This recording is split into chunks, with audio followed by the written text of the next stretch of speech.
Assalamualaikum students. I hope you all are well. I am Muhammad Asim, your English teacher, and today we are going to read a very interesting poem named as My Dear Soldiers, Mere Pyare Sainiko, and it is written by a famous writer named as APJ Abdul Kalam. I hope ਤੁਸੀਂ ਸਾਰੇ APJ Abdul Kalam ਨੂੰ ਤਾਂ ਜਾਣਦੇ ਹੀ ਹੋਵੋਗੇ। ਉਹ ਸਿਰਫ writer ਹੀ ਨਹੀਂ ਬਲਕਿ ਇੰਡੀਆ ਦੇ ਇੱਕ ਬਹੁਤ ਹੀ ਮਸ਼ਹੂਰ ਸਾਇੰਟਿਸਟ ਵੀ ਰਹਿ ਚੁੱਕੇ ਨੇ। ਇਸ ਤੋਂ ਇਲਾਵਾ ਉਹ 2002 ਤੋਂ ਲੈ ਕੇ 2007 ਤੱਕ ਇੰਡੀਆ ਦੇ ਪ੍ਰੈਜ਼ੀਡੈਂਟ ਵੀ ਰਹਿ ਚੁੱਕੇ ਨੇ। ਅੱਜ ਆਪਾਂ ਉਹਨਾਂ ਦੀ ਇਹ ਫੇਮਸ ਪੋਇਮ ਪੜ੍ਹਾਂਗੇ ਜਿਹਦਾ ਨਾਮ ਹੈ ਮਾਈ ਡੀਅਰ ਸੋਲਜਰਸ, ਮੇਰੇ ਪਿਆਰੇ ਸੈਨਿਕੋ। ਸੋ ਹੁਣ ਮੈਂ ਇਹ ਪੋਇਮ ਨੂੰ ਲਾਈਨ ਬਾਏ ਲਾਈਨ ਰੀਡ ਕਰਨ ਜਾ ਰਹੇ ਹਾਂ। ਤੁਸੀਂ ਸਾਰਿਆਂ ਨੇ ਬਹੁਤ ਹੀ ਧਿਆਨ ਨਾਲ ਇਸ ਪੋਇਮ ਨੂੰ ਸੁਣਨਾ ਹੈ ਅਤੇ ਜੋ ਵੀ ਵਰਡਸ ਦੇ ਮੈਂ ਮੀਨਿੰਗ ਦੱਸ ਰਿਹਾ ਉਹਨਾਂ ਨੂੰ ਯਾਦ ਰੱਖਣਾ ਹੈ। ਮਾਈ ਡੀਅਰ ਸੋਲਜਰਸ, ਇਹ ਪੋਇਮ ਇੱਕ ਤਰ੍ਹਾਂ ਨਾਲ ਇੱਕ ਐਡਰੈਸ ਦੀ ਫਾਰਮ ਦੇ ਵਿੱਚ ਹੈ। ਮਤਲਬ ਪੋਇਮ ਵਿੱਚ ਕਲਾਮ ਜੀ ਸੋਲਜਰਸ ਨੂੰ ਕੁਝ ਕਹਿ ਰਹੇ ਨੇ।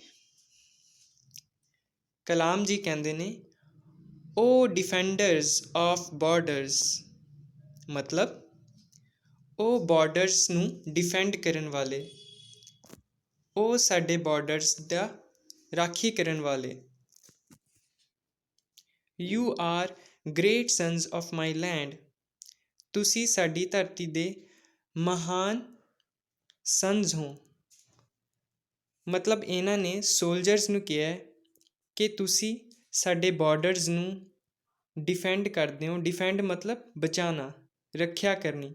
ਤੁਸੀਂ ਸਾਡੇ ਬਾਰਡਰਸ ਦੀ ਰੱਖਿਆ ਕਰਦੇ ਹੋ ਅਤੇ ਤੁਸੀਂ ਇਸ ਧਰਤੀ ਦੇ ਮਹਾਨ ਸਪੂਤ ਹੋ। ਵੈਨ ਵੀ ਆਰ ਆਲ ਅਸਲੀਪ, ਜਦੋਂ ਅਸੀਂ ਸਾਰੇ ਸੋ ਰਹੇ ਹੁੰਦੇ ਹਾਂ, you still hold on to your deed, ਉਸ ਸਮੇਂ ਵੀ ਤੁਸੀਂ ਸਭ ਆਪਣੇ ਕੰਮ ਵਿੱਚ ਨਿਰੰਤਰ ਲੱਗੇ ਰਹਿੰਦੇ ਹੋ। ਡੀਡ ਦਾ ਮਤਲਬ ਹੁੰਦਾ ਕਰਮ, ਕੰਮ। ਮਤਲਬ ਸੋਲਜਰਸ ਦਾ ਕੰਮ ਕੀ ਹੈ? ਦੇਸ਼ ਦੀ ਰਾਖੀ ਕਰਨਾ, ਦੇਸ਼ ਦੀਆਂ ਸਰਹੱਦਾਂ ਦੀ ਹਿਫਾਜ਼ਤ ਕਰਨਾ। ਬਾਰਡਰ ਮਤਲਬ ਹੁੰਦਾ ਸਰਹੱਦ। ਸੋ ਇੱਥੇ ਰਾਈਟਰ ਕਹਿੰਦੇ ਨੇ ਕਿ ਜਦੋਂ ਅਸੀਂ ਸੋ ਰਹੇ ਹੁੰਦੇ ਹਾਂ ਉਸ ਸਮੇਂ ਵੀ ਤੁਸੀਂ ਸਰਹੱਦਾਂ ਦੀ ਰਾਖੀ ਕਰਨ ਦੇ ਆਪਣੇ ਇਸ ਨੇਕ ਕੰਮ ਵਿੱਚ ਲੱਗੇ ਰਹਿੰਦੇ ਹੋ। ਹੋਲਡ ਔਨ, ਜਮੇ ਰਹਿੰਦੇ ਹੋ। ਵਿੰਡੀ ਸੀਜ਼ਨ ਔਰ ਸਨੋਈ ਡੇਜ਼, ਚਾਹੇ ਤਾਂ ਹਨੇਰੀ ਚੱਲੇ, ਵਿੰਡੀ ਸੀਜ਼ਨ ਹੋਵੇ, ਹਵਾਵਾਂ ਦਾ ਮੌਸਮ ਹੋਵੇ, ਔਰ ਸਨੋਈ ਡੇਜ਼, ਚਾਹੇ ਬਰਫ਼ਬਾਰੀ ਹੋਵੇ, ਔਰ ਸਕੋਰਚਿੰਗ ਸਨਸ, ਸਵੈਲਟਰਿੰਗ ਰੇਜ਼, ਜਾਂ ਫਿਰ ਸਕੋਰਚਿੰਗ ਸਨ ਦੀ ਮਤਲਬ ਬਹੁਤ ਹੀ ਤੇਜ਼, ਬਹੁਤ ਹੀ ਤੀਬਰ ਸੂਰਜ ਦੀਆਂ ਪਸੀਨੇ ਲਿਆ ਦੇਣ ਵਾਲੀਆਂ ਕਿਰਨਾਂ ਹੋਣ।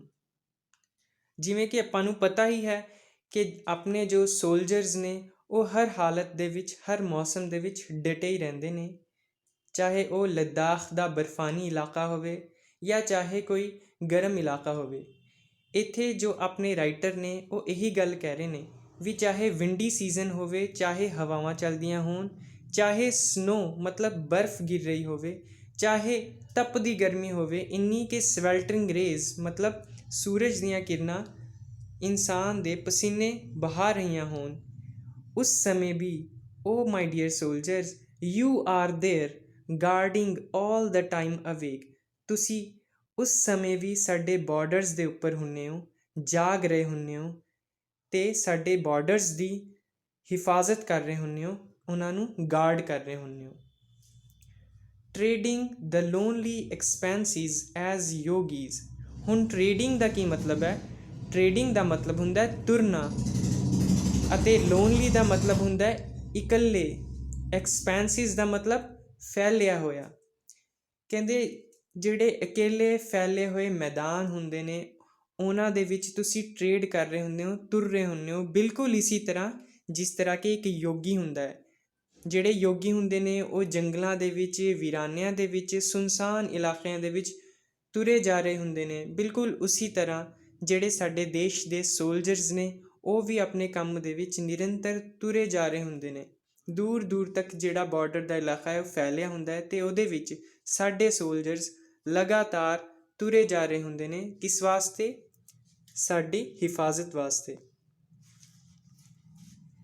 ਨੈਕਸਟ ਰਾਈਟਰ ਕਹਿੰਦੇ ਨੇ ਕਲਾਈੰਬਿੰਗ ਦ ਹਾਈਟਸ ਔਰ ਸਟਰਾਈਡਿੰਗ ਦ ਵੈਲੀਜ਼। ਕਲਾਈੰਬਿੰਗ ਦਾ ਮਤਲਬ ਹੁੰਦਾ ਹੈ ਚੜ੍ਹਨਾ, ਮਤਲਬ ਜਿਹੜੇ ਸਾਡੇ ਸੋਲਜਰਸ ਨੇ ਉਹ ਉਚਾਈਆਂ ਨੂੰ ਵੀ ਚੜ੍ਹਦੇ ਨੇ, ਔਰ ਸਟਰਾਈਡਿੰਗ ਦ ਵੈਲੀਜ਼ ਅਤੇ ਉਹ ਘਾਟੀਆਂ ਨੂੰ ਵੀ ਪਾਰ ਕਰਦੇ ਨੇ। ਦੇਖੋ ਤੁਹਾਨੂੰ ਸਾਰਿਆਂ ਨੇ ਮੂਵੀਜ਼ ਦੇ ਵਿੱਚ ਜਾਂ ਖਬਰਾਂ ਦੇ ਵਿੱਚ, ਨਿਊਜ਼ਪੇਪਰਸ ਦੇ ਵਿੱਚ ਦੇਖਿਆ ਹੀ ਹੋਏਗਾ, ਪੜ੍ਹਿਆ ਹੋਏਗਾ ਜਾਂ ਫਿਰ ਕਿ ਜਿਹੜੇ ਸਾਡੇ ਸੋਲਜਰਸ ਨੇ ਉਹ ਕਿਸ ਤਰ੍ਹਾਂ ਦੇ ਹਾਲਾਤਾਂ ਦੇ ਵਿੱਚ ਦੇਸ਼ ਦੀ ਰੱਖਿਆ ਕਰਦੇ ਨੇ। ਉਹਨਾਂ ਨੂੰ ਉੱਚੀਆਂ ਉੱਚੀਆਂ ਪਹਾੜੀਆਂ ਦੇ ਉੱਪਰ ਵੀ ਚੜ੍ਹਨਾ ਪੈਂਦਾ ਹੈ ਅਤੇ ਉਹਨਾਂ ਨੂੰ ਕਈ ਘਾਟੀਆਂ ਨੂੰ ਵੀ ਪਾਰ ਕਰਨਾ ਪੈਂਦਾ। ਉਹੀ ਗੱਲ ਇੱਥੇ APJ ਅਬਦੁਲ ਕਲਾਮ ਕਹਿ ਰਹੇ ਨੇ, ਕਲਾਈੰਬਿੰਗ ਦਾ ਹਾਈਟਸ। ਤੁਸੀਂ ਉੱਚੀ ਉੱਚੀਆਂ ਪਹਾੜੀਆਂ ਨੂੰ, ਉਚਾਈਆਂ ਨੂੰ ਚੜ੍ਹਦੇ ਹੋ, ਕਲਾਈਮ ਕਰਦੇ ਹੋ, ਅਤੇ ਵੈਲੀਜ਼ ਨੂੰ ਮਤਲਬ ਘਾਟੀਆਂ ਨੂੰ ਤੁਸੀਂ ਪਾਰ ਕਰਦੇ ਹੋ। Defending the desert and guarding the marshes. ਹੁਣ ਡੈਜ਼ਰਟ ਦਾ ਕੀ ਮਤਲਬ ਹੁੰਦਾ ਹੈ? ਡੈਜ਼ਰਟ ਦਾ ਮਤਲਬ ਹੁੰਦਾ ਹੈ ਰੇਗਿਸਤਾਨ, ਅਤੇ ਮਾਰਸ਼ਿਸ ਦਾ ਮਤਲਬ ਹੁੰਦਾ ਹੈ ਜਿੱਥੇ ਪਾਣੀ ਜ਼ਿਆਦਾ ਹੁੰਦਾ ਹੋਵੇ, ਠੀਕ ਹੈ, ਜਿਹਨੂੰ ਆਪਾਂ ਦਲਦਲ ਵੀ ਕਹਿ ਦਿੰਦੇ ਹਾਂ। ਹੁਣ ਡਿਫੈਂਡਿੰਗ ਔਰ ਗਾਰਡਿੰਗ ਦੋਨਾਂ ਦਾ ਇੱਕ ਹੀ ਮਤਲਬ ਹੁੰਦਾ ਹੈ ਹਿਫਾਜ਼ਤ ਕਰਨਾ। ਇੱਥੇ ਰਾਈਟਰ ਕੀ ਕਹਿ ਰਹੇ ਨੇ ਕਿ ਤੁਸੀਂ ਇਹ ਸਾਰਾ ਕੁਝ ਕਿਉਂ ਕਰ ਰਹੇ ਹੁੰਦੇ ਹੋ? ਸਿਰਫ ਸਾਡੇ ਦੇਸ਼ ਦੀ ਧਰਤੀ ਦੀ ਅਤੇ ਇੱਥੇ ਦੇ ਲੋਕਾਂ ਦੀ ਰਾਖੀ ਕਰਨ ਵਾਸਤੇ। ਤੁਸੀਂ ਇੱਥੇ ਦੇ ਚਾਹੇ ਡੈਜ਼ਰਟ ਹੋਣ, ਚਾਹੇ ਖੁਸ਼ਕ ਇਲਾਕਾ ਹੋਵੇ, ਰੇਗਿਸਤਾਨ ਹੋਣ, ਉਹਨਾਂ ਨੂੰ ਵੀ ਤੁਸੀਂ ਡਿਫੈਂਡ ਕਰਦੇ ਹੋ, ਅਤੇ ਇਸ ਦੇ ਨਾਲ ਹੀ ਨਾਲ ਤੁਸੀਂ ਇੱਥੇ ਦੇ ਜਿਹੜੇ ਦਲਦਲੀ ਇਲਾਕੇ ਨੇ, ਇੱਥੇ ਦੇ ਜੋ ਮਾਰਸ਼ਿਸ ਨੇ, ਉਹਨਾਂ ਨੂੰ ਵੀ ਗਾਰਡ ਕਰਦੇ ਹੋ, ਉਹਨਾਂ ਦੀ ਵੀ ਹਿਫਾਜ਼ਤ ਕਰਦੇ ਹੋ। ਉਸ ਤੋਂ ਇਲਾਵਾ ਸਰਵੇਲੈਂਸ ਇਨ ਦ ਸੀਜ਼। ਸੀਜ਼ ਕਹਿੰਦੇ ਨੇ ਸਾਡੀ ਨਦੀ ਸਮੁੰਦਰਾਂ ਨੂੰ, ਉਹਨਾਂ ਦੇ ਵਿੱਚ ਵੀ ਤੁਸੀਂ ਸਰਵੇਲੈਂਸ ਕਰਦੇ ਹੋ, ਮਤਲਬ ਆਪਣੀ ਨਿਗਰਾਨੀ ਰੱਖਦੇ ਹੋ। ਐਂਡ ਬਾਏ ਸਿਕਿਉਰਿੰਗ ਦੀ ਏਅਰ, ਅਤੇ ਤੁਸੀਂ ਸਾਡੀ ਜਿਹੜੀ ਫਿਜ਼ਾ ਹੈ, ਸਾਡੀ ਹਵਾ ਹੈ, ਉਸ ਨੂੰ ਵੀ ਸਿਕਿਉਰ ਕਰਦੇ ਹੋ। ਹੁਣ ਇੱਥੇ ਰਾਈਟਰ ਕਿਸ ਤਰਫ ਇਸ਼ਾਰਾ ਕਰ ਰਿਹਾ ਹੈ? ਉਹ ਇਸ਼ਾਰਾ ਕਰ ਰਿਹਾ ਹਰ ਤਰ੍ਹਾਂ ਦੀ ਸੈਨਾ ਵੱਲ, ਜਲ ਸੈਨਾ, ਥਲ ਸੈਨਾ, ਵਾਯੂ ਸੈਨਾ। ਦੇਖੋ ਜਿਹੜੀ ਜਲ ਸੈਨਾ ਹੁੰਦੀ ਹੈ ਉਹ ਸੀਜ਼ ਦੇ ਵਿੱਚ ਸਰਵੇਲੈਂਸ ਕਰਦੀ ਹੈ, ਨਿਰੀਖਣ ਕਰਦੀ ਹੈ, ਅਤੇ ਜਿਹੜੀ ਥਲ ਸੈਨਾ ਹੁੰਦੀ ਹੈ ਉਹ ਜ਼ਮੀਨ ਦੇ ਉੱਪਰ ਕੰਮ ਕਰਦੀ ਹੈ, ਬਾਰਡਰਸ ਦੇ ਉੱਪਰ ਸਾਡੀ ਹਿਫਾਜ਼ਤ ਕਰਦੀ ਹੈ। ਇਸੇ ਤਰ੍ਹਾਂ ਜਿਹੜੀ ਵਾਯੂ ਸੈਨਾ ਹੁੰਦੀ ਹੈ ਉਹ ਏਅਰ ਦੇ ਵਿੱਚ, ਆਸਮਾਨ ਦੇ ਵਿੱਚ ਸਾਨੂੰ ਸਿਕਿਉਰਿਟੀ ਪ੍ਰਦਾਨ ਕਰਦੀ ਹੈ, ਤਾਂ ਕਿ ਕੋਈ ਵੀ ਘੁਸਪੈਠੀਆ ਸਾਡੇ ਦੇਸ਼ ਦੇ ਉੱਪਰ ਹਮਲਾ ਨਾ ਕਰ ਸਕੇ।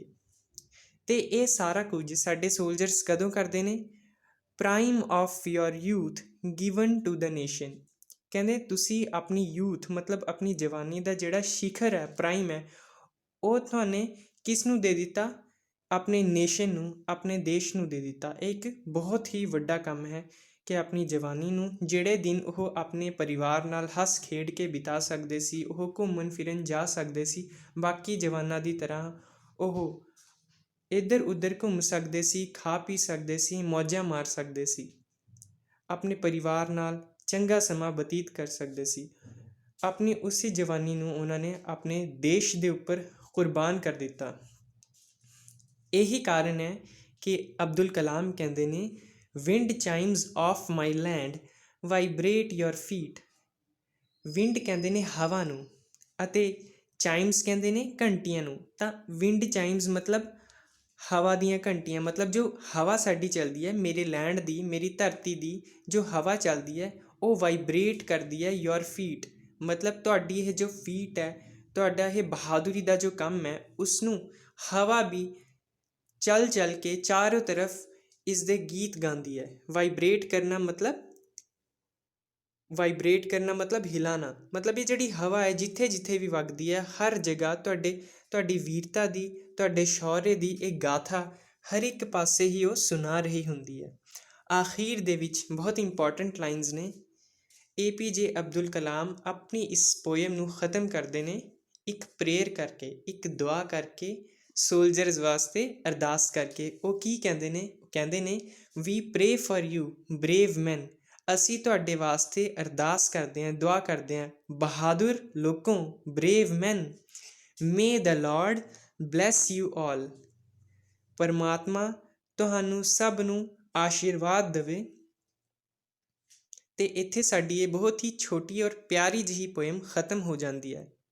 ਦੇਖੋ ਡਾਕਟਰ APJ ਅਬਦੁਲ ਕਲਾਮ ਨੇ ਕਿੰਨੇ ਵਧੀਆ ਸ਼ਬਦਾਂ ਦੇ ਵਿੱਚ ਇਸ ਪੋਇਮ ਦੇ ਵਿੱਚ ਦੇਸ਼ ਦੇ ਸੋਲਜਰਸ ਜੋ ਇਸ ਦੇਸ਼ ਦੀ ਰਾਖੀ ਕਰ ਰਹੇ ਨੇ ਉਹਨਾਂ ਲਈ ਆਪਣਾ ਪਿਆਰ ਅਤੇ ਆਪਣਾ ਸਨਮਾਨ ਵਿਅਕਤ ਕੀਤਾ ਹੈ ਅਤੇ ਕਿਸ ਤਰ੍ਹਾਂ ਉਹਨਾਂ ਦੇ ਲਈ ਪ੍ਰਾਰਥਨਾ ਕੀਤੀ ਹੈ। ਪਿਆਰੇ ਬੱਚਿਓ, ਹੁਣ ਤੁਹਾਡਾ ਕੰਮ ਕੀ ਹੈ? ਤੁਸੀਂ ਇਸ ਪੋਇਮ ਨੂੰ ਇੱਕ ਵਾਰ ਖੁਦ ਪੜ੍ਹ ਕੇ ਦੇਖਣਾ ਹੈ ਤਾਂ ਕਿ ਤੁਹਾਡੇ ਰੀਡਿੰਗ ਸਕਿੱਲਸ ਇੰਪਰੂਵ ਹੋਣ। ਕਿਸ ਸ਼ਬਦ ਨੂੰ ਕਿਸ ਤਰ੍ਹਾਂ ਬੋਲਿਆ ਜਾਂਦਾ ਹੈ, ਇਹ ਸਿੱਖਣ ਦਾ ਸਭ ਤੋਂ ਵਧੀਆ ਤਰੀਕਾ ਕੀ ਹੈ ਕਿ ਤੁਸੀਂ ਇਸ ਹੀ ਵੀਡੀਓ ਨੂੰ ਦੁਬਾਰਾ ਦੇਖੋ। ਤੁਹਾਡੇ ਟੀਚਰ ਨੇ ਮੈਨੇ ਕਿਸ ਸ਼ਬਦ ਨੂੰ ਕਿਸ ਤਰ੍ਹਾਂ ਪ੍ਰੋਨਾਊਂਸ ਕੀਤਾ ਹੈ। ਇਸ ਤੋਂ ਇਲਾਵਾ ਜਿਹੜੇ ਇਹਦੇ ਵਿੱਚ ਔਖੇ ਸ਼ਬਦ ਆਏ ਨੇ ਉਹਨਾਂ ਦੇ ਕੀ ਅਰਥ ਨੇ, ਉਹ ਅਰਥ ਵੀ ਤੁਸੀਂ ਯਾਦ ਕਰਨੇ ਨੇ। ਠੀਕ ਹੈ। ਇਸ ਤੋਂ ਇਲਾਵਾ ਕਿਹੜਾ ਸ਼ਬਦ ਨਾਊਨ ਹੈ, ਕਿਹੜਾ ਸ਼ਬਦ ਵਰਬ ਹੈ, ਕਿਹੜਾ ਸ਼ਬਦ ਐਡਜੈਕਟਿਵ ਹੈ, ਇਹ ਸਭ ਵੀ ਦੇਖਣਾ ਹੈ। And most important thing is ਕਿ ਤੁਹਾਨੂੰ ਇਹਦੇ ਕੁਐਸਚਨ ਆਨਸਰ ਯਾਦ ਕਰਨੇ ਨੇ। ਬਟ ਬੜੀ ਗੱਲ ਇਹ ਹੈ ਕਿ ਤੁਸੀਂ ਹੈਲਪ ਬੁੱਕਸ ਦੇ ਉੱਪਰ ਡਿਪੈਂਡ ਨਾ ਕਰਿਓ। ਕੋਸ਼ਿਸ਼ ਕਰੋ ਕਿ ਜਦੋਂ ਤੁਹਾਨੂੰ ਇਸ ਪੋਇਮ ਦਾ ਮਤਲਬ ਸਮਝ ਆ ਗਿਆ ਤਾਂ ਜਿਹੜੇ ਕੁਐਸਚਨਸ ਦਿੱਤੇ ਹੋਏ ਨੇ ਉਹਨਾਂ ਦੇ ਆਨਸਰ ਤੁਸੀਂ ਖੁਦ ਬਣਾਉਣ ਦੀ ਕੋਸ਼ਿਸ਼ ਕਰੋ ਕਿ ਇਹਦਾ ਕੀ ਆਨਸਰ ਹੋ ਸਕਦਾ ਹੈ ਜਾਂ ਇਸ ਪੋਇਮ ਦੇ ਵਿੱਚ ਲੱਭਣ ਦੀ ਕੋਸ਼ਿਸ਼ ਕਰੋ। ਅਤੇ last but not the least, ਸੋਚਿਓ ਜ਼ਰੂਰ ਵੀ ਇਸ ਪੋਇਮ ਤੋਂ ਆਪਾਂ ਨੂੰ ਕੀ ਮੈਸੇਜ ਮਿਲਦਾ ਹੈ। ਸਾਨੂੰ ਇਸ ਪੋਇਮ ਤੋਂ ਇਹੀ ਮੈਸੇਜ ਮਿਲਦਾ ਹੈ ਕਿ ਸਾਨੂੰ ਵੀ ਜਿਹੜੇ ਸਾਡੇ ਦੇਸ਼ ਦੇ ਸੋਲਜਰਸ ਨੇ ਉਹਨਾਂ ਨਾਲ ਮੁਹੱਬਤ ਰੱਖਣੀ ਚਾਹੀਦੀ ਹੈ, ਦਿਲ ਦੇ ਵਿੱਚ ਉਹਨਾਂ ਦੀ ਇੱਜ਼ਤ ਰੱਖਣੀ ਚਾਹੀਦੀ ਹੈ ਅਤੇ ਸਾਡੇ ਵਿੱਚ ਵੀ ਇਹ ਜਜ਼ਬਾ ਹੋਣਾ ਚਾਹੀਦਾ ਕਿ ਜਦੋਂ ਸਾਡੇ ਦੇਸ਼ ਨੂੰ ਸਾਡੀ ਲੋੜ ਪਵੇ ਤਾਂ ਅਸੀਂ ਵੀ ਆਪਣੀ ਜਾਨ ਨਿਛਾਵਰ ਕਰਨ ਲਈ ਤਿਆਰ ਹੋ ਜਾਈਏ। ਅੱਜ ਦੀ ਵੀਡੀਓ ਦੇ ਵਿੱਚ ਬਸ ਇੰਨਾ ਹੀ ਸੀ। ਆਈ ਹੋਪ ਕਿ ਤੁਹਾਨੂੰ ਹੁਣ ਇਸ ਪੋਇਮ ਦੇ ਵਿੱਚ ਕੋਈ ਡਾਊਟ ਨਹੀਂ ਰਿਹਾ ਹੋਵੇਗਾ। ਗॉड ਬਲੈਸ ਯੂ ਆਲ। ਪੜ੍ਹਦੇ ਰਹੋ ਅਤੇ ਕਾਮਯਾਬ ਬਣੋ, ਖੁਸ਼ੀਆਂ ਮਾਣੋ। Thank you.